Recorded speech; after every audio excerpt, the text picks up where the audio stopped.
दत्तक देऊन गेल्या त्या दिवशी तुम्ही मतदान दिवशी सांगितलं.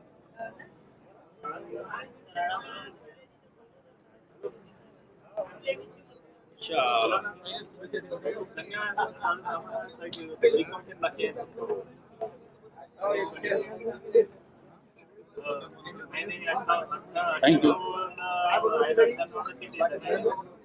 ओके ताई. अमरावती महानगरपालिकेच्या निवडणुकीमध्ये युवा सन्मान पक्षाच्या प्रीती रेवणे ह्या विजय झाले. माझ्यासोबत प्रीती रेवणे आहे. ते काय सांगणार, मोठा विजय आहे तुमचा? निश्चितपणाने राजकारणातलं पहिलंच पाऊल एवढं दमदार पडलंय आणि त्याच्यासाठी माझ्यावर ज्यांनी विश्वास दाखवला, आमच्या पक्षाचे युवा स्वाभिमान पार्टीचे नेते आमदार रविभाऊ राणा, आमचे मार्गदर्शक सुनील भाऊ राणा आणि माझ्या दिशादर्शक, माझ्या प्रेरणास्थान नवनीतजी राणा, माझी खासदार, या सर्वांचे मनापासून खूप खूप आभार. काय कुठले विकासाचे मुद्दे तुमच्या समोर असणार आहे?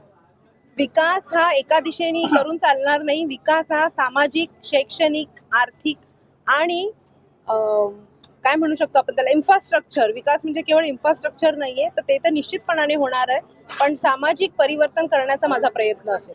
कुठल्या तुम्ही लोकांना आश्वासन दिले होते आणि काय काय प्रयत्न करणार पुढे तुम्ही?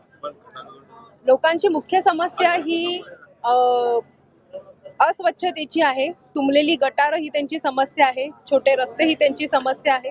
तर असे जे काही 3-3, 4-4 टर्म नगरसेवक राहिलेले आहेत, त्यांनी खूप काहीतरी घाण करून ठेवलेली आहे. एवढी घाण एका दिवसात, एका वर्षात साफ होणार नाही, पण माझा निश्चित प्रयत्न असेल की प्रभाग माझा सुजलाम आणि सुफलाम करेल, एवढा निश्चित शब्द देते. निश्चितच पूर्वीच्या नगरसेवकांनी या ठिकाणी कुठल्याही प्रकारे कामं केली होती, त्यामुळे मला जनतेने निवडून दिलं, असा देखील प्रतिक्रिया या प्रीती रेवणे यांनी दिलेली आहे. सूरज दहाट, लोकशाही मराठी, अमरावती. लोकशाही मराठी, ऐका, पहा, जागरूक रहा.